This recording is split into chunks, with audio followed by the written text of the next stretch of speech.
Welcome to SK சாமியல். இன்னைக்கு ஆடி 18 நோன்பு நம்ம ஊரில் என்னெல்லாம் செஞ்சு எப்படி செலிப்ரேட் பண்ணுறோம் அப்படிங்கிறத இன்றைக்கி ஒரு வீடியோவை பார்க்க போகிறோம்.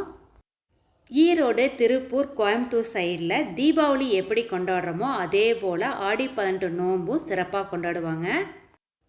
ஆடி 18 நோன்பு சனிக்கிழமை வருது. இன்றைக்கி வியாழக்கிழமை காலையில் இந்த வீடியோ நான் எடுத்துகிட்ருக்கிறேன். காலையில் பசங்களுக்கு ஸ்கூலு காலேஜ் எல்லாம் இருக்குது. எல்லாத்துக்கும் லஞ்ச் பேக் பண்ணி அனுப்பிச்சிட்டு க்ளீனிங் வேலையை ஸ்டார்ட் பண்ணிட்டேன். நம்ம ஊரில் எந்த பண்டிகை ஆனாலும் நோம்பி ஆனாலும் ஒரு நாளைக்கு முன்னாடியே வீடு வாசல்லாம் சுத்தம் பண்ணிவிட்டு பெட்ஷீட்டு பாயெல்லாம் க்ளீன் பண்ணி போட்டுருவோம். அதுக்காக இன்றைக்கி காலையிலே வேலையை ஸ்டார்ட் பண்ணிட்டேன். பாப்பா 2 பேர்த்துக்குமே ஸ்கூலு காலேஜ் இருக்குது. 2 பேருமே காலையில் கிளம்பி போயிட்டாங்க. போன பிறகு அடுப்பெல்லாம் சுத்தமாக தொடச்சிட்டு பாத்திரம் எல்லாத்தையும் கழுவி க்ளீன் பண்ணி எடுத்து வச்சுட்டேன். காலையிலேயே க்ளீனிங் வேலையை ஆரம்பித்தா தான் செய்ய முடியும். மத்தியானம் ஆகிட்டா வெயில் வந்துடும், டயர்ட் ஆயிரும்னு சொல்லிட்டு காலையே வேலையை ஸ்டார்ட் பண்ணிட்டேன். துணி நிறையா இருந்துச்சு. சரின்னு மிஷினில் ஃபஸ்ட்டு துணியெல்லாம் போட்டு துவைக்க போட்டிருந்தேன். எல்லாம் துவைச்சிருச்சு. எடுத்து எல்லாத்தையும் காய போட்டேன். அடுத்தா பெட்ஷீட்லாம் போட்டிருக்கிறேன். அதையும் அப்படியே துவைச்சி காய போட்டால் வேலை முடிஞ்சிடும். கிச்சனை க்ளீன் பண்ணி முடித்ததும் ஹாலுக்கு வந்தேன். இங்கே டிவி கபோர்டு ஃபுல்லாக ஒரே டஸ்ட்டாக இருந்துச்சு. க்ளீன் பண்ணுற அன்றைக்கி நல்லா க்ளீனாக இருக்குது. ஒரு 2 நாள் கழித்து பார்த்தா திருப்பி அதே போல் டஸ்ட் படிஞ்சிருது. அங்குள்ள பொருட்கள்லாம் எடுத்து கீழே வச்சுட்டு நல்லா சுத்தமாக தொடச்சி க்ளீன் பண்ணி எடுத்துட்டேன். க்ளீன் பண்ணதும் பார்க்குறக்கு அவ்வளோ சூப்பராக இருக்குது. ஒரு 2 நாள் கழித்து பார்த்தோம்னா அதே போல் டஸ்ட்டு ஃபார்ம் ஆகிடும். வீடு க்ளீன் பண்ணால் எல்லா வேலையும் ஒரே நாள் செய்ய மாட்டேன். ஒரு நாள் கிச்சன் எடுத்துக்குவேன். கிச்சன் கபோர்டு ஃபுல்லாக க்ளீன் பண்ணி முடிச்சுட்டு அடுத்த நாள் பெட்ரூமில் ட்ரெஸ் கபோர்டு எடுத்துக்குவேன். அந்த மாதிரி ஒவ்வொரு நாளும் ஒவ்வொரு வேலையை வச்சுக்குவேன். ஒரே நாளில் எல்லா வேலையும் செஞ்சோம்னா நம்மளால் செய்ய முடியாது. உடம்பு ரொம்ப டயர்டாயிடும்.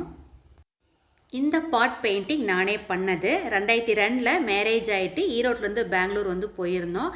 அப்போ நாங்கள் தங்கியிருந்த வீட்டு ஓனர் பொண்ணும் நானும் இந்த பாட் பெயிண்டிங் கிளாஸ்க்கு போயிட்டு அங்கே கற்றுக்கிட்டு இந்த பாட் பெயிண்ட் பண்ணேன்.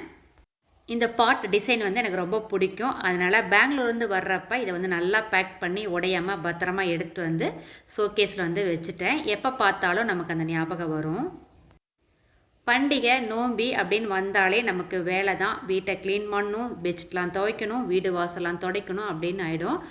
அப்படி நம்ம வீடெலாம் துடைக்காமல் க்ளீன் பண்ணாமல் விட்டாலும் வீடு வீணாக போயிடும். எப்பப்போ டைம் இருக்கோ அப்பப்போ நம்ம க்ளீன் பண்ணி வச்சிட்டோம்னா வீடு நீட்டாக இருக்கும். ஓரளவுக்கு இந்த இடம் எல்லாத்தையுமே க்ளீன் பண்ணி சுத்தமாக எடுத்து வச்சுட்டேன். போன வாரம் ஆடி 18 நோம்புக்கு ட்ரெஸ் எடுக்கிறதுக்காக ஈரோடு கடைவீதி போயிருந்தோம். எல்லாத்துக்குமே ஒவ்வொரு செட்டு எடுத்து வந்தாச்சு. எங்கள் ஊரில் ஆடி 18 நோன்பு தீபாவளிக்கு தைப்பொங்கலுக்கு அம்மா வீடு தான் ட்ரெஸ் எடுத்து எல்லாத்துக்கும் கொடுப்பாங்க. அந்த இந்த ஒரு வழக்கம். இந்த சாரீ எனக்கு நோம்புக்கு எடுத்தது. இது ஒரு நல்ல ஒரு நேவி ப்ளூ கலர், பார்க்க ரொம்ப நல்லா இருந்துச்சு. இந்த கலர் சாரீ என்கிட்ட இல்லை அப்படிங்கிறனால இந்த கலர் நான் எடுத்துகிட்டு வந்தேன். இது காட்டன் சாரீ தான். ரொம்ப வருஷத்துக்கு அப்புறம் இந்த வருஷம்தான் நோம்புக்கு ஈரோடு போய் ட்ரெஸ் எடுத்தோம். எப்பவுமே பெங்களூர் இருப்போம், அங்கேயே ட்ரெஸ் எடுத்துருவோம். ஈரோடு, திருப்பூர், கோயம்புத்தூர் சைடில் அம்மா வீடு தான் ட்ரெஸ் எடுத்து தருவாங்க எல்லாத்துக்கும். அதே போல் நோம்புக்கும் அம்மா வீட்டுக்கு தான் போகணும். அந்த 2 நாள் 3 நாள் அம்மா வீட்டில் தான் ஸ்டே பண்ணி இதை செலிப்ரேட் பண்ணுவோம். ஈரோட்டில் நல்ல சாரீஸ் கலெக்ஷன் கிடைக்கும். இது அம்மா ரஃப்யூஸ் கட்டுறதுக்காக ஒரு 4 சாரீ எடுத்தாங்க. இந்த சாரீலாம் சதன் சாரீஸில் எடுத்தது. என்னோடய சாரியுமே அங்கே தான் எடுத்தது. எடுத்த ட்ரெஸ் எல்லாம் எடுத்துக்கிட்டு அம்மா வீட்டுக்கு வெள்ளிக்கிழமை காலையில் போயாச்சு. ஏன்னா அம்மா காலையிலேயே முறுக்கு செஞ்சிடலாம் அப்படின்னு வர சொல்லியிருந்தாங்க. நான் போகிறக்குள்ளேயே மாவெல்லாம் பிசைஞ்சு ரெடி பண்ணி எடுத்து வச்சுட்டாங்க. போனோடனே பெரிய அடுப்பை ரெட்டடுப்பை வெளியே எடுத்து வச்சுட்டு 2 வடைச்சட்டி வச்சு அடுப்பை பற்ற வச்சுட்டேன். எண்ணெய் 5 லிட்டர் எண்ணெயை பாதியாக ஊற்றி முறுக்கு சுட ஆரம்பிச்சிட்டோம். அடிக்கடி முறுக்கு தான் செய்வோம். ஏன்னா ஒரு 10 to 15 நாள் வச்சு சாப்பிட்லாம். பசங்களும் ஸ்கூலுக்கு ஸ்நாக்ஸ்க்கு எடுத்துகிட்டு போகிறதுக்கு ரொம்ப யூஸ்ஃபுல்லாக இருக்குதுன்னு முறுக்கு தான் செய்வோம். அண்ணாவுக்கு ஸ்வீட்லாம் பிடிக்காது, முறுக்கு செஞ்சால் சாப்பிடுவாங்க. அப்படிங்கிறதுக்காக அம்மாவும் முறுக்கே செஞ்சலான்ட்டு செய்ய ஆரம்பிச்சிட்டோம். ஒரு அடுப்பு வச்சு முறுக்கு சுட்டா ரொம்ப லேட் ஆகும். அப்படிங்கிறதுக்காக எப்போ செஞ்சாலும் 2 அடுப்பில் 2 கடாய் வச்சு எண்ணெய் ஊற்றி சுடுவோம். ஈஸியாக வேலை முடிஞ்சிடும். ஒரு 2 மணி நேரத்தில் நம்ம முறுக்கு சுட்டலாம், சலுப்பே தெரியாது. ஒரு 12 மணி போல் அடுப்பை பற்ற வச்சு முறுக்கு சுட ஆரம்பித்தோம். 2 மணிங்கிறப்ப சுட்டு முடித்து எடுத்து வச்சாச்சு. முறுக்கெல்லாம் சுட்டு முடித்து கொஞ்ச நேரம் படுத்து ரெஸ்ட் எடுத்து வந்தாச்சு. அம்மா டெய்லியும் முல்லைப்பூ பூக்கும் பொறிச்சு பாக்ஸில் போட்டு வச்சுருவாங்க. ஒரு 2-3 நாளைக்கு ஒருக்கா அண்ணங்கிட்ட நம்ம வீட்டுக்கு கொடுத்துடுவாங்க. இன்றைக்கி நம்மளே ஊருக்கு வரனால நேற்று இன்றைக்கும் கொடுத்து விடல, அப்படியே பொறிச்சு பாக்ஸில் போட்டிருந்தாங்க. சரி கட்டலாமேன்ட்டு கட்டிகிட்ருக்கிறேன். பூவோட வாசம் வந்து அவ்வளோ சூப்பராக இருக்குது. பூ வந்து இந்த மாதிரி கட்டி எடுத்து வச்சிட்டேன். நைட்டுக்கு இட்லிக்கு சாம்பார் வைக்கிறதுக்காக தேங்காய் வந்து துருவி எடுத்து வச்சுருக்கிறேன். ஆடி 12 நோம்புக்கு முதல் நாள் வந்து வடை நோம்பி, அந்த அன்றைக்கி எல்லார் வீட்லேயும் வடை செய்வாங்க. அதனால் வந்து சின்ன வெங்காயம் கொஞ்சமாக உரித்து வச்சுட்டு பெரிய வெங்காயத்தை கட் பண்ணி வச்சுக்கிறேன்.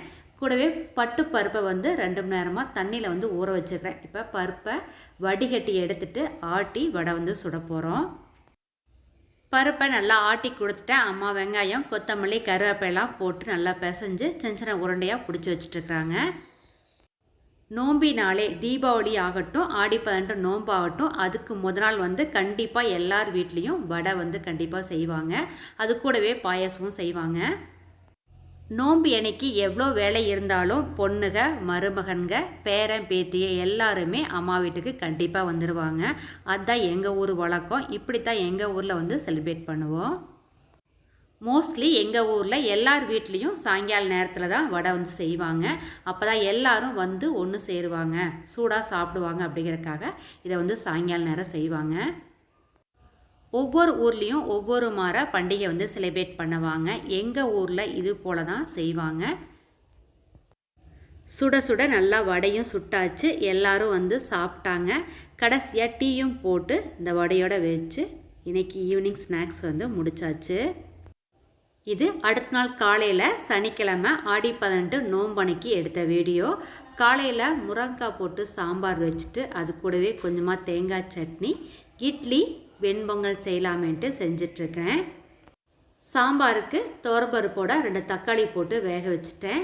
இங்கே பொங்கல் செய்கிறதுக்காக பச்சரிசி வந்து 2 கிளாஸ் எடுத்துகிட்டு பாசிப்பருப்பு வந்து 1 கிளாஸ் எடுத்திருக்கேன். 1 கிளாஸ் பச்சரிசிக்கு 1 கிளாஸ் பாசிப்பருப்பு கூட போட்டு செய்யலாம். பொங்கல் வந்து நல்லாயிருக்கும். இன்றைக்கி நான் 2 கிளாஸ்க்கு 1 கிளாஸ் அளவு எடுத்துக்கிறேன். இதை தண்ணி ஊற்றி நல்லா ஒரு 2-3 தடவை கழுவிட்டு இதுக்கு தேவைக்கு கொஞ்சமாக உப்பு சேர்த்துட்டு அப்படியே குக்கர் மூடி போட்டு மூடி ஒரு 4 விசில் வச்சு வேக வச்சு எடுத்துக்கலாம். முருங்கைக்காய் வேகிறதுக்காக கொஞ்சமாக தண்ணி ஊற்றி வேக வச்சுக்கிறேன். ஒரு 5 நிமிஷம் நல்லா வெந்துடுச்சு. இன்னொரு 5 நிமிஷம் இதே போல் வேகட்டும். காய் நல்லா வெந்த பிறகு தான் நம்ம புளி சேர்த்தணும். புளி முன்னாடியே ஊற்றிட்டோம்னா காய் வந்து சீக்கிரம் வேகாது. காய் வெந்த பிறகு கொஞ்சமாக புளி கரைச்சலை ஊற்றிட்டு அப்படியே நல்லா கலந்து விட்டுடலாம். இதுக்கு தேவைக்கு சாம்பார் பொடி மஞ்சத்தூள்லாம் போட்டு நம்ம வேக வச்ச பருப்பையும் இதோட சேர்த்துட்டு இதை வந்து நல்லா கலந்து விட்டு ஒரு 10 to 15 நிமிஷம் நல்லா கொதிக்கணும். பருப்பு எப்போவுமே நல்லா கொதிச்சாதான் பருப்பு வாசம் இல்லாமல் சாம்பார் வந்து நல்லாயிருக்கும்.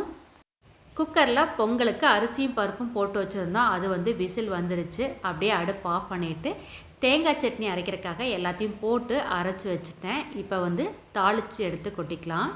அதுக்கு கடாயில் ஒரு 2 ஸ்பூன் எண்ணெய் விட்டு கடுகு, கடலைப்பருப்பு, உளுந்தம்பருப்பு சேர்த்துட்டு கொஞ்சமாக கருவேப்பிலை, சின்ன வெங்காயம் கட் பண்ணி போட்டுக்கலாம். கூடவே காஞ்ச மிளகாய் போட்டு இது நல்லா வதக்கிட்டு அதோட சேர்த்துக்கலாம். சின்ன வெங்காயம் சட்னிக்கு நல்லா பொடி பொடியாக அரிஞ்சிட்டு வதக்கிட்டு சேர்த்து பாருங்கள், டேஸ்ட் வந்து ரொம்ப நல்லாயிருக்கும். இப்போ சட்னி சூப்பராக ரெடி ஆயிடுச்சு. அப்படியே நம்ம எடுத்து வச்சுட்டு பொங்கல் வந்து தாளிச்சுக்கலாம். கடாயை அடுப்பில் வச்சுட்டு ஒரு 3 ஸ்பூன் அளவுக்கு நெய் விட்டுக்கலாம். நெய் பிடிக்காதவங்க நீங்கள் எண்ணெய் சேர்த்துக்கலாம். இது கூடவே சீரகம், மிளகு, பச்சை மிளகாய், கருவேப்பிலை சேர்த்துக்கலாம். கூடவே இஞ்சி வந்து நல்லா தட்டிட்டு சேர்த்துக்குங்க, டேஸ்ட் நல்லாயிருக்கும். அதோட கொஞ்சமாக பெருங்காயத்தூளும் சேர்த்துக்கலாம். இதை வந்து நல்லா வதக்கிட்டு நம்ம பொங்கலோட சேர்த்துக்கலாம். எப்போ பொங்கல் செஞ்சாலும் இஞ்சி, பெருங்காயத்தூள், சீரகம், மிளகு, பச்சை மிளகாய் இது எல்லாமே ரொம்ப முக்கியம். அது போடுறப்ப தான் வாசம் வந்து நல்லாயிருக்கும், டேஸ்ட்டு நல்லாயிருக்கும். சாம்பார் வந்து நல்லா கொதித்து பச்சை வாசம் போயிடுச்சு. இப்போ கொத்தமல்லி தூவிட்டு இறக்கிடலாம். சாம்பார், சட்னி, பொங்கல் எல்லாமே ரெடி ஆயிடுச்சு. கடைசியாக வந்து இட்லி ஊற்றிடலான்னு ஊற்றிட்டுருக்கேன். எல்லாரும் குளிச்சுட்டு புது ட்ரெஸ் போட்டுட்டு கோயிலுக்கு போயிட்டு சாமி கும்பிட்டு வந்துட்டாங்க. சாம்பார், சட்னியும் ரெடி ஆயிடுச்சு. பொங்கலுக்கு வந்து அரிசியும் பருப்பும் போட்டு வச்சுருந்தேன். அதுவுமே விசில் வந்து வெயிட் அடங்கிடுச்சு. அப்படியே பொங்கலுக்கு தாளிச்சதை உள்ளே போட்டு நல்லா கலந்து விட்டுட்டு எடுத்து எல்லோரும் சாப்பிட்டாச்சு. மார்னிங் பிரேக்ஃபாஸ்ட்டு எல்லோரும் சாப்பிட்டு முடித்த பிறகு லட்டு செய்யலான்ட்டு திரும்ப ஸ்டார்ட் பண்ணியாச்சு. லட்டுக்கு 1 கிலோ கடலை மாவோட கொஞ்சமாக பேக்கிங் சோடா போட்டுட்டு தண்ணி ஊற்றி நல்லா தோசை மாவு பதத்துக்கு கரைச்சிட்டு பூந்தி கரண்டியை வச்சு எண்ணெயில் நல்லா தேய்ச்சி விட்டுட்டாங்க. இந்த பூந்தி ரொம்ப முருகக்கூடாது. அரை வேக்காடு வெந்த பிறகு நம்ம எடுத்துடணும். அப்போ தான் பூந்தி லட்டு பிடிக்க கரெக்டாக வரும். லட்டு அம்மாவும் அண்ணாவும் தான் செஞ்சிட்ருக்குறாங்க. எனக்கு கிச்சனில் கொஞ்சம் வேலை இருந்துச்சு. அந்த வேலையெல்லாம் செஞ்சுட்டு வர்றக்குள்ளே இவங்க 2 பேரும் ஸ்டார்ட் பண்ணிட்டாங்க. மற்ற பலகாரத்தை விட லட்டு செய்கிறது ரொம்ப ஈஸி. சீக்கிரமாக செஞ்சிடலாம். வேலையும் ஈஸியாக முடிஞ்சிடும். முறுக்குக்கு மாவு அரைச்சிட்டு அதை பிசைஞ்சிட்டு பிழிஞ்சு ரொம்ப கஷ்டப்படணும். ஆனால் லட்டு ஈஸியாக செஞ்சிடலாம். அடிக்கடி அம்மா லட்டு செய்வாங்க. எங்கள் பாட்டியும் கூட எல்லா நோன்புக்கும் கண்டிப்பாக லட்டு செய்யாமல் இருக்கவே மாட்டாங்க. பூந்தி தேய்ச்சி எடுத்தாச்சு. இது கூடவே கொஞ்சமாக ஏலக்காய் தூள் சேர்த்துட்டு முந்திரி திராட்சையை நல்லா நெய்யில் வறுத்துட்டு அதையும் இதோட சேர்த்துக்கிட்டோம். சக்கரை பாகு காய்ச்சறதுக்காக ஒரு பாத்திரத்தில் 2 கிளாஸ் தண்ணி ஊற்றி கொதிக்க வச்சுட்டோம். நல்லா கொதித்த பிறகு 2 கிலோ சர்க்கரையை அதோட சேர்த்துக்கிட்டு நல்லா கரைச்சி விட்டுட்டோம். சர்க்கரை நல்லா கரைஞ்சி கொதிச்சு பொங்கி ஒரு கம்பி பதம் வரும். அந்த ஸ்டேஜில் நம்ம பூந்தியோட சேர்த்து லட்டு பிடிச்சிக்கலாம். பூந்தி மேலே அப்படியே கொஞ்சமாக நெய் விட்டுட்டு அப்படியே கலந்து விட்டுட்டோம். சக்கரை பாவும் நல்லா கொதிக்க ஆரம்பிச்சிருச்சு. அப்படியே கொதித்து கம்பி பதம் வந்த பிறகு நம்ம பாவை எடுத்து பூந்தியோட சேர்த்துக்கிட்டோம். பாகை ஊற்றினோன்னா நம்ம கரண்டி வச்சு நல்லா கலந்து விட்டுட்டு பருப்பு மத்து போட்டு நல்லா பூந்தியை இடிச்சு விடணும். அப்போ தான் உருண்டை கரெக்டாக பிடிக்க வரும். நம்ம பாகை ஊற்றினோடனே பருப்பு மத்தை போட்டு இடிச்சிட்டு அப்போவே நம்ம லட்டு பிடிக்க ஆரம்பிச்சிடணும். சூடாக இருக்கிறப்பே லட்டு பிடிச்சிடணும். ஆற வரைக்கும் விட்டுட்டோம்னா லட்டு நல்லா உருண்டையாக பிடிக்க முடியாது. அப்படியே ஒரு தட்டில் எடுத்து போட்டு கொஞ்சமாக ஆற விட்டுட்டு அப்படியே லட்டை பிடிக்க ஆரம்பிச்சிட்டோம். கரெக்டான பாதத்தில் சூப்பராக லட்டு இருந்தது. நீங்களும் இது போல் அளவு எடுத்து செஞ்சு பாருங்கள். எப்படி வந்துச்சுன்னு கீழே கமெண்ட் பண்ணுங்கள். நான், பாப்பா, அம்மா 3 பேரும் லட்டு பிடிச்சிட்ருக்குறோம். 1 கிலோ கடலை மாவு போட்டால் 120 லட்டு வரும். கரெக்டான சைஸில் எங்களுக்கும் அது போல் தான் இருந்துச்சு. லட்டு சாஃப்டாக சூப்பராக இருந்தது. நீங்களும் இது போல் ட்ரை பண்ணி பாருங்கள். லட்டு எல்லாத்தையும் பிடிச்சி தட்டில் எடுத்து வச்சாச்சு. லட்டு செஞ்சு எடுத்து வச்சுட்டு அப்படியே கிச்சனுக்கு வந்தாச்சு. மதியானம் லஞ்சு செய்யலான்னு. மதியானத்துக்கு காலையே சாம்பார் வச்சுட்டோம். அதனால் வெண்டைக்காய் போட்டு புளிக்குழம்பு வைக்கலான்ட்டு புளிக்குழம்பு வச்சிட்ருக்கிறேன். அது கூடவே பொல்லங்காய் பொரியல் தாளிச்சுட்ருக்கிறேன். வெந்துட்டுருக்கு. நம்ம வீட்டு தோட்டத்துலேயே பொல்லங்காய் இருந்துச்சு. சரின்னு கட் பண்ணி தாளித்து விட்டுட்டேன். ஒரு 5 நிமிஷம் வெந்துருச்சு. அப்படியே தட்டு போட்டு மூடிடலாம். கொஞ்சம் நேரம் வேகட்டும். வெண்டைக்காய் போட்டு புளிக்குழம்பு வைக்கிறப்ப எப்பவுமே சின்ன வெங்காயம் சேர்த்துட்டு வெண்டைக்காயை நல்லா எண்ணெயிலேயே வதக்கிட்டு நம்ம புளிக்குழம்பு வச்சா டேஸ்ட் ரொம்ப நல்லாயிருக்கும். அப்படியே ரசத்துக்கு எல்லாம் போட்டு கரைச்சி ரெடியாக எடுத்து வச்சுருக்கிறேன். அடுத்தா நம்ம தாளிச்சிடலாம். காயும் நல்லா வெந்துருச்சு. தேங்காய் பூ சேர்த்துட்டு நல்லா கலந்து விட்டு அடுப்பு ஆஃப் பண்ணி இறக்கிடலாம். பொல்லங்காய் பொரியல் இப்போ ரெடி ஆயிடுச்சு. புளிக்குழம்புக்கும் புளி ஊற்றி நல்லா கொதிச்சிருச்சு. இன்னொரு 5 நிமிஷம் இதே போல் நல்லா கொதிக்கட்டும். புளியோட வாசனை நல்லா போனதுக்கப்புறம் இறக்குனா தான் புளிக்குழம்பு நல்லாயிருக்கும். மணி 12 மணி ஆயிடுச்சு. சரி டீ வைக்கலான்ட்டு டீ ஒரு அடுப்பில் ஊற்றி வச்சுட்டேன். டீயை குடிச்சிட்டு அதுக்கப்புறமா ரசம் தாளிச்சிக்கலான்ட்டு. ரசம் தாளிக்கிறதுக்காக கடாயில் 1 ஸ்பூன் எண்ணெய் ஊற்றி காஞ்சும் கடுகு, கருவேப்பிலை, காஞ்ச மிளகாய், பூண்டு, பெருங்காயத்தூள் சேர்த்துட்டு புளி, தக்காளி, பருப்பெல்லாம் போட்டு கரைச்சி வச்சுக்கிறேன். அதை இதோட சேர்த்துட்டு ஒரு 5 நிமிஷம் நல்லா கொதிக்கிட்டுன்னு நம்ம இறக்கிடலாம். இதுக்குள்ளே உப்பு, ரசப்பொடி எல்லாமே முன்னாடியே சேர்த்தியாச்சு. கொதிச்சதும் நம்ம இறக்கிடலாம். கூடவே சாதமும் வச்சுட்டேன். வேலை மதியம் லஞ்ச் வேலை முடிஞ்சுது. ரசத்துக்கு கொஞ்சமாக கொத்தமல்லி தழை மேலே தூவிட்டு ஒரு கொதி வந்ததும் நம்ம அடுப்பு ஆஃப் பண்ணிடலாம். ரசமும் ரெடி ஆயிடுச்சு. நான் எல்லாமே செஞ்சு ரெடியாக டேபிள் எடுத்து வச்சுட்டேன். புளிக்குழம்பு, ரசம், அப்புறம் பொல்லங்காய் பொரியல். இது காலையில் வச்ச முருங்கைக்காய் சாம்பார். அது கூடவே தயிரும் பெரிய ஊற்றி வச்சுருக்குறோம். மதியானம் லஞ்ச் வேலை முடிஞ்சுது. சாப்பாடு செஞ்சு முடித்ததும் அம்மா கொழும்புச்சம்பழம் இருக்குது, பாப்பாவுக்குலாம் ஜூஸ் போட்டு கொடுனாங்க. சரின்னு வந்து புழிஞ்சு கொடுக்கலாமேன்னு கொடுத்துட்ருக்குறேன். நம்மலாம் டீ குடித்தாச்சு, பாப்பா அண்ணாலாம் வந்து டீ குடிக்க மாட்டாங்க, அதனால் ஜூஸ் போட்டு கொடுத்துலான்ட்டு ஜூஸ் போட்டிருக்கிறேன். இந்த கொழும்புச்சம்பழம் வந்து ரொம்பவே உடம்புக்கு நல்லது, அடிக்கடி சேர்த்துறப்ப உடம்புக்கு வந்து நல்லாயிருக்கும். இந்த கொழும்புச்சம்பழம் நம்ம தோட்டத்திலே இருக்குது. முன்னாடி நம்ம வீட்டு வாசலில் ஒரு மரம் இருந்துச்சு. கொரோனா டைமில் அவ்வளோ காய் பிடிச்சி அப்படியே மஞ்சள் கலரில் பழுத்து இருந்தது. அந்த பழத்தை வந்து அப்படியே உரித்து சாப்பிட்றப்ப டேஸ்ட் வந்து ரொம்ப நல்லாயிருக்கும். இந்த கொழும்புச்சம்பழத்தை ஆரஞ்சு பிளேயில் வச்சு நல்லா பிழிஞ்சு ஜூஸ் எடுத்துகிட்டு அது கூட கொஞ்சமாக தண்ணி சேர்த்துட்டு தேவைக்கு சர்க்கரை கொஞ்சமாக கல்லுப்பு சேர்த்து நல்லா கலந்து விட்டு நம்ம குடிக்கிறப்ப டேஸ்ட் வந்து ரொம்ப நல்லாயிருக்கும், உடம்புக்கு வந்து ரொம்ப நல்லது. இந்த வீடியோ ஞாயிற்றுக்கிழமை காலையில் எடுத்த வீடியோ. காலையில் இட்லிக்கு குடல் கறி குழம்பு வைக்கலான்னு சொல்லிட்டு கடாயில் ஒரு 2 ஸ்பூன் எண்ணெய் விட்டு சின்ன வெங்காயம் 1 கேஜியை உரித்து அதோட சேர்த்துக்கிட்டு அது கூடவே ஒரு கொத்து கருவேப்பிலையும் சேர்த்து நல்லா வதக்கிட்டுருக்கிறேன். எந்த நான்வெஜ் குழம்பாக இருந்தாலும் அதுக்கு வந்து சின்ன வெங்காயம் தான் போட்டு செய்வாங்க. சிக்கன் இல்லைன்னா மட்டனில் கண்டிப்பாக தண்ணி குழம்பு வந்து வைப்பாங்க. சின்ன வெங்காயம் நல்லா வதங்கிடுச்சு, அடுப்பு ஆஃப் பண்ணிவிட்டு இறக்கி வச்சுட்டேன். இங்கே குடல் வந்து கட் பண்ணி கொடுத்துருந்தாங்க. அதை சுடுதண்ணி ஊற்றி நல்லா 2 தடவை கழுவிட்டு அதுக்கப்புறம் பச்சை தண்ணி ஊற்றி ஒரு 2-3 தடவை நல்லா அலசி எடுத்துடணும். அப்போ தான் வந்து குடல் குழம்பு வைக்கிறப்ப வாசம் இல்லாமல் நல்லாயிருக்கும். வதக்கின வெங்காயம் நல்லா ஆறிடுச்சு. இப்போ கறிக்குழம்பு மசாலா பொடி ஒரு 10 ஸ்பூன் அளவுக்கு சேர்த்துட்டு இதை வந்து கொஞ்சமாக தண்ணி சேர்த்து மிக்சியில் போட்டு நல்லா நைஸாக அரைச்சி எடுத்துக்கலாம். இந்த கறிக்குழம்பு மசாலா பொடி வந்து நம்ம வீட்டிலேயே அரைச்சி வச்சுக்குவோம். 1 கிலோ கொத்தமல்லிக்கு 25 கிராம் பட்டை, கிராம்பு, சோம்பு, அப்புறம் சீரகம், மிளகு, காஞ்ச மிளகா, கருவேப்பிலை இது எல்லாத்தையும் தனித்தனியாக வறுத்துட்டு ஒன்றா அரைச்சிட்டு வந்து வச்சுக்குவோம். ஒரு 3 மாதத்துக்கு வந்து இந்த பொடி வந்து தாராளமாக வரும். சிக்கன் குழம்பு, மட்டன் குழம்பு, மீன் குழம்பு, முட்டை குழம்புன்னு எந்த குழம்பு வச்சாலும் இந்த மசாலா பொடியை கொஞ்சமாக சேர்த்து செய்கிறப்ப டேஸ்ட் வந்து ரொம்ப நல்லாயிருக்கும். குடல் கறியை அப்பா நல்லா சுத்தம் பண்ணி கொடுத்துட்டாங்க. அதை அப்படியே குக்கரில் போட்டு அதுக்கு தேவையான உப்பு, கொஞ்சமாக மஞ்சத்தூள், இஞ்சி பூண்டு பேஸ்ட் வந்து ஒரு 2 ஸ்பூன் அளவுக்கு சேர்த்துட்டு இதுக்கு தேவையான கொஞ்சமாக தண்ணி ஊற்றி நல்லா கலந்து விட்டு குக்கர் மூடி போட்டு மூடி ஒரு 5 விசில் வச்சு வேக வச்சு எடுத்துக்கிட்டேன். குடல் கறியை குண்டால் போட்டு நம்ம வேக வச்சா ரொம்ப நேரம் டைம் எடுக்கும் வேகிறதுக்கு. இந்த மாதிரி குக்கரில் சேர்த்துட்டு உப்பு, மஞ்சள் இதெல்லாம் போட்டுட்டு நீங்கள் ஒரு 5 விசில் வச்சு வேக வச்சு எடுத்திங்கன்னா கரெக்டாக வந்து வெந்துடும். குடல் கறியோட ரத்தமும் வாங்கிட்டு வந்திருந்தாங்க. குடலை வேக வச்சு நம்ம குழம்பு வச்சு எடுத்துட்டு அதுக்கப்புறமா ரத்தத்தோடு போட்டு பொரியல் பண்ணிக்கலாம். அப்படி செய்கிறப்ப வந்து டேஸ்ட் வந்து நல்லாயிருக்கும். அடுத்ததாக முட்டை குழம்பு வைக்கிறதுக்காக கடாயில் ஒரு 2 ஸ்பூன் எண்ணெய் விட்டு வெங்காயம், கருவேப்பிலை போட்டு வதக்கிட்டு இருக்கிறேன். அண்ணா வந்து நான்வெஜ் சாப்பிட மாட்டாங்க, அதனால் இட்லிக்கு வந்து முட்டை குழம்பு வச்சு கொடுக்கலான்னு வச்சிட்ருக்கிறேன். வெங்காயம் நல்லா வதங்கின பிறகு கொஞ்சமாக இஞ்சி பூண்டு பேஸ்ட் போட்டு வதக்கிட்டு அது கூட ஒரு தக்காளி, கொஞ்சமாக உப்பு சேர்த்து இதை வந்து நல்லா வதக்கிக்கிட்டேன்.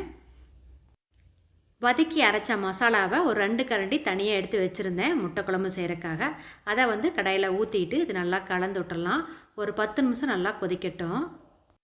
குழம்பு நல்லா கொதித்த பிறகு ஒரு 2 முட்டையை உடச்சி ஊற்றிட்டு அடுப்பை வந்து சிம்மில் வச்சு ஒரு 5 நிமிஷம் வேக வச்சுக்கலாம். அடுத்ததாக குடல் கறி குழம்பு தாளிக்கிறதுக்காக ஒரு பாத்திரத்தில் 2 ஸ்பூன் எண்ணெய் விட்டு கடுகு சேர்த்துட்டேன். இது கூடவே பொடியாக நறுக்கின சின்ன வெங்காயம், ஒரு கொத்து கருவேப்பிலை சேர்த்து இதை வந்து நல்லா வதக்கிக்கலாம். சின்ன வெங்காயம் நல்லா வதங்கின பிறகு இஞ்சி பூண்டு பேஸ்ட் வந்து ஒரு 2 to 3 ஸ்பூன் அளவுக்கு சேர்த்துக்கிட்டு அதுவும் நல்லா பச்சை வாசம் போகுதுன்னு நல்லா வதக்கிக்கலாம். குடல் கறியை குக்கரில் போட்டு வேக வச்சுருந்தோம். விசில் வந்து வெயிட் அடங்கிடுச்சு. இப்போ இதை வந்து நம்ம எடுத்து அந்த பாத்திரத்தில் சேர்த்துக்கலாம். நல்லா கலந்து விட்டுட்டு ஒரு 5 நிமிஷம் கொதிக்கட்டும். அதுக்கப்புறம் நம்ம அரைச்சி வச்ச மசாலாவை தண்ணி ஊற்றி கரைச்சி இதோட சேர்த்துக்கலாம். இந்த குழம்பு கெட்டியாக வேணும்னா கெட்டியாக வச்சுக்கலாம், இல்லை தண்ணி குழம்பு மாதிரி வேணுனாலும் அது போல் நம்ம வச்சுக்கலாம், நம்மளோட விருப்பம்தான். இதுக்கு தேவைக்கு கொஞ்சமாக உப்பு சேர்த்துட்டு நல்லா கலந்து விட்டுட்டு ஒரு 10 to 15 நிமிஷம் நல்லா கொதிக்கட்டுன்னு அப்புறம் இறக்கிக்கலாம். அப்போ தான் குழம்போட வாசம் வந்து நல்லாயிருக்கும். குடல் கறி குழம்பு நல்லா கொதித்ததும் இறக்கிட்டு குழம்பு தனியாக வடித்து எடுத்து வச்சுட்டேன். அதில் உள்ள கறி தனியாக எடுத்து வச்சுட்டேன். அடுத்ததாக குடல் கறியை வறுக்கிறக்காக ஒரு கடாயில் 2 ஸ்பூன் எண்ணெய் விட்டு வெங்காயம், கருவேப்பிலை போட்டு நல்லா வதக்கிட்டுருக்கிறேன். கூடவே வந்து இட்லியும் ஊற்றி வச்சாச்சு. காரத்துக்காக ஒரு 2 பச்சை மிளகா, 2 காஞ்ச மிளகா சேர்த்துட்டு இதை நல்லா வதக்கிக்கலாம். அடுத்ததாக குடல் கறி இதோட சேர்த்துட்டு இதில் வந்து கொஞ்சம் தண்ணி இருக்கும், அந்த தண்ணி ட்ரையாக வந்துன்னு கடாயில் போட்டு நல்லா ஃப்ரை பண்ணிக்கலாம். இந்த குடல் கறிக்கு தேவையான அளவுக்கு கொஞ்சமாக உப்பு சேர்த்துட்டு நல்லா கலந்து விட்டு ஒரு 5 to 10 நிமிஷம் ஃப்ரை பண்ணிக்கலாம். ஆட்டுக்குடலோட ஆட்டு ரத்தமும் வாங்கிட்டு வந்திருந்தாங்க. அது வந்து கெட்டியாக இருக்கிறனால அம்மா வந்து நல்லா கரைச்சிட்ருக்குறாங்க. கரைச்சிட்டு அப்புறம் வந்து குடல் கறியோடு நம்ம போட்டு வறுக்கிறப்ப டேஸ்ட் வந்து நல்லாயிருக்கும். ஆட்டு ரத்தத்தை கட்டி இல்லாமல் நல்லா கரைச்சிட்டு நம்ம வறுத்துட்ருக்கிற குடல் கறியோடு சேர்த்துக்கிட்டு இதையும் வந்து ஒரு 10 நிமிஷம் நல்லா வறுத்துக்கணும். நம்ம வறுக்க இந்த ரத்தத்தோட கலர் வந்து மாறி கருப்பு கலராக மாறும். அதில் உள்ள தண்ணிலாம் நல்லா ட்ரையாக வந்துன்னு நல்லா ஃப்ரை பண்ணிக்கணும். அப்போ தான் வந்து டேஸ்ட் நல்லாயிருக்கும். எப்போவுமே அம்மா தான் குடல் கறி குழம்புலாம் வைப்பாங்க. இந்த டைம் நீயே வெயின்னு சொல்லிட்டாங்க. சரின்னு சமையல் வேலை எல்லாத்தையும் நானே செஞ்சுட்டேன். அண்ணாவுக்கு முட்டை குழம்பு வச்சாச்சு. கூடவே கொஞ்சமாக தேங்காய் சட்னி அரைக்கலான்ட்டு மிக்ஸி ஜாரில் எல்லாத்தையும் போட்டுட்ருக்குறேன். நல்லா கலர் மாறி தண்ணியை வந்து நல்லா சுண்டிருச்சு. இப்போ தேங்காய் ஒரு மூடி திருவி அதோட சேர்த்துட்டு கொஞ்சமாக கொத்தமல்லி இலையும் கட் பண்ணி தூவிட்டு இதை வந்து நல்லா கலந்து விட்டு ஒரு 2 நிமிஷம் நல்லா ஃப்ரை ஆனதும் இறக்கிடலாம். சூப்பராக குடலும் ரத்தமும் போட்ட பொரியல் வந்து ரெடி ஆயிடுச்சு. இது அப்படியே வந்து தனியாகவும் சாப்பிட்லாம். நம்ம இட்லியோட சாதத்தோடு வச்சு சாப்பிட்றதுக்கும் ரொம்ப நல்லாயிருக்கும். நீங்களும் கண்டிப்பாக ஒரு முறை ட்ரை பண்ணி பாருங்கள். எல்லாமே செஞ்சு எடுத்து வச்சாச்சு. சுட சுட இட்லியும் ஊற்றி ஹாட் பாக்ஸில் எடுத்து வச்சாச்சு. அது கூட குடல் கறி தண்ணி குழம்பும் ரெடி ஆயிடுச்சு. அடுத்ததாக குடலும் ரத்தமும் போட்ட பொரியல். அண்ணா நான்வெஜ் சாப்பிடாதனால அவங்களுக்கு முட்டை குழம்பும் தேங்காய் சட்னியும் வச்சாச்சு. சுட சுட எல்லோரும் உட்காந்து திருப்தியாக காலையில் பிரேக்ஃபாஸ்ட் வந்து முடித்தாச்சு. மதியம் லஞ்சுக்கு மட்டன் பிரியாணி செய்கிறதுக்காக மட்டன் 1 கிலோ வாங்கிட்டு வந்து வச்சுருக்குறோம். அது தாளிக்கிறதுக்காக பெரிய வெங்காயம் நீளவாக்கில் கட் பண்ணிவிட்டு தயிர் பச்சடிக்கு வந்து பொடி பொடியாக கட் பண்ணி எடுத்து வச்சுருக்கிறேன். ரைஸ் வந்து ஜீரா ரைஸ் போடலான்னு ரைஸ் எடுத்து வச்சுருக்கிறேன். ஜீரா ரைஸ் வந்து 1 கிலோ வந்து எடுத்துக்கிறேன். மட்டன் 1 கிலோ அப்படின்னா அதே அளவுக்கு அரிசி எடுத்தால் வந்து கரெக்டாக இருக்கும். தாளிக்கிறதுக்காக குக்கர் அடுப்பில் வச்சுட்டு ஒரு 3 to 4 ஸ்பூன் அளவுக்கு நெய் விட்டுக்கலாம். அது கூட ஒரு 2 ஸ்பூன் அளவுக்கு கடலெண்ணெய் விட்டுக்கலாம். நெய்யில் செய்கிறப்ப பிரியாணி வந்து டேஸ்ட் நல்லாயிருக்கும். அண்ணன் பையனுக்கு பிரியாணினா ரொம்ப பிடிக்கும். காலையிலேயே வந்து குடல் கறி குழம்பு வச்சதும் எனக்கு பிரியாணி தான் வேணும், நீங்கள் இதை செஞ்சேன்னு கேட்டான். சரி நான் அவனுக்காகவே மதியானம் பிரியாணி செய்யலாமேன்னு செஞ்சிட்ருக்கேன். பிரஞ்சில் வெங்காயம் கருவேப்பிலை போட்டு வதக்கி விட்டாச்சு. இங்கே மட்டனை வேக வைக்கிறதுக்காக குக்கரில் போட்டு கொஞ்சமாக உப்பு, இஞ்சி பூண்டு பேஸ்ட்டு, வரமிளகாத்தூள், தண்ணி ஊற்றி நல்லா கலந்து விட்டுட்டு ஒரு 2 விசில் வச்சு வேக வச்சு எடுத்துக்கலாம். சிக்கனாக இருந்தால் அப்படியே வந்து தாளித்து விட்டுறலாம். மட்டன் வந்து சீக்கிரம் வேகாது. அதனால் 2 விசில் விட்டு வேக வச்சு எடுத்தோம்னா பிரியாணி வந்து ஈஸியாக வந்து செஞ்சிடலாம். எப்போ மட்டன் பிரியாணி செஞ்சாலும் மட்டன் வாங்குறப்ப ஆட்டு கொழுப்பும் கொஞ்சம் கூட வாங்கிட்டு வந்து பிரியாணி செய்கிறப்ப டேஸ்ட் வந்து நல்லாயிருக்கும். வெங்காயம் நல்லா வதங்கிடுச்சு. இப்போ இஞ்சி பூண்டு பேஸ்ட்டையும் சேர்த்துக்கிட்டு நல்லா கலந்து விட்டு பச்சை வாசம் போகுதுன்னு வதக்கிக்கலாம். அடுத்த ஒரு மிக்ஸி ஜாரில் முந்திரி பருப்பு, பட்டை, கிராம்பு, கல்பாசி, மராட்டிய மூக்கு, கொஞ்சமாக புதினா, கொத்தமல்லி சேர்த்து நல்லா அரைச்சிட்டு அதையே வந்து இதோட சேர்த்துக்கலாம். இப்படி சேர்த்துறப்ப நல்லா வாசமாகவும் இருக்கும், பிரியாணி டேஸ்ட்டும் நல்லாயிருக்கும். இதையும் நல்லா பச்சை வாசம் போகுதுன்னு நல்லா வதக்கிக்கலாம். வேக வச்ச மட்டனும் விசில் வந்து வெயிட் அடங்கிடுச்சு. இதை அப்படியே எடுத்து நம்ம குக்கரில் சேர்த்துக்கலாம். இதை வந்து ஒரு முறை நல்லா கலந்து விட்டலாம். ஒரு 2 நிமிஷம் கொதிக்கட்டும். அடுத்ததாக 1 ஸ்பூன் அளவுக்கு வரமிளகாத்தூள் சேர்த்துக்கலாம். இது கூடவே பிரியாணி மசாலா ஒரு 3 ஸ்பூன் அளவுக்கு சேர்த்துக்கிட்டு இதை வந்து நல்லா கலந்து விட்டுலாம். நல்லா கெட்டியான தயிர் வந்து ஒரு 3 கரண்டி அளவுக்கு ஊற்றிக்கலாம். தயிர் ஊற்றுறப்ப சாதம் வந்து நல்லா சாஃப்டாக இருக்கும், டேஸ்ட்டும் நல்லாயிருக்கும். அடுத்தா ஒரு எலுமிச்சம்பழ ஜூஸை வந்து பிழிஞ்சு விட்டுக்கலாம். இது எல்லாத்தையும் நல்லா கலந்து விட்டுறலாம். ஒரு 5 நிமிஷம் அப்படியே கொதிக்கட்டும். ஜீரா ரைஸை அரை மணி நேரம் ஊற வச்சுருந்தேன். இப்போ தண்ணி வடிகட்டிட்டு அதையும் இதோட சேர்த்துட்டு இதை நல்லா கலந்து விட்டுறலாம்.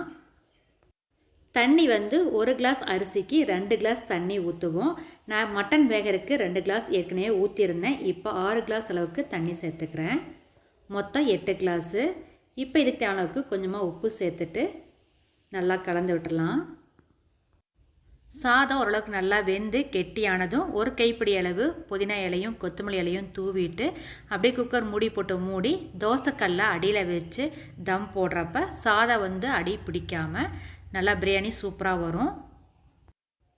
நல்லா ஒரு முறை கலந்து விட்டு குக்கர் மூடி போட்டு மூடிட்டு ஒரு 10 நிமிஷம் ஹைலையும் ஒரு 10 நிமிஷம் சிம்லேயும் வச்சு எடுத்துட்டேன். பிரியாணி வந்து சூப்பராக ரெடி ஆயிடுச்சு.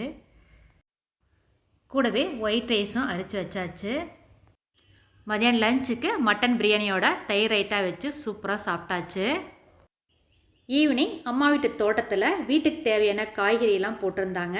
சரி போய் நம்மளும் நமக்கு தேவையான காயெல்லாம் வந்து பொறிச்சிட்டு வரலான்ட்டு போயிருந்தோம். சொரக்காய் அந்த இடம் ஃபுல்லாக படர்ந்து காய் வந்து நிறைய வச்சுருந்தது. பார்க்கவே சூப்பராக இருந்தது. அது கூட பீக்கங்காய், புடலங்காய், பாவக்காய், கீரை அந்த மாதிரி எல்லாமே வச்சுருந்தாங்க. நமக்கு தேவையான காய்கறி எல்லாத்தையும் பொறிச்சிட்டு அப்படியே எல்லாரும் கிளம்பி நம்ம வீட்டுக்கு வந்தாச்சு. அடுத்த நாள் வந்து ஸ்கூல் இருக்குது. இந்த ஆடி 18 நோன்புக்கு நாங்கள் என்னெல்லாம் செஞ்சு எப்படி செலிப்ரேட் பண்ணங்கிறத நீங்கள் பார்த்துருப்பீங்க. இந்த வீடியோ உங்களுக்கு பிடிச்சிருந்தா என்னுடைய எஸ்கே சமையலுக்கு ஒரு லைக் பண்ணுங்கள், சப்ஸ்கிரைப் பண்ணுங்கள், உங்கள் ஃப்ரெண்ட்ஸுக்கு ஷேர் பண்ணுங்கள், கூடவே இன்ஸ்டாகிராம்லேயும் ஃபாலோ பண்ணுங்கள். தேங்க்யூ.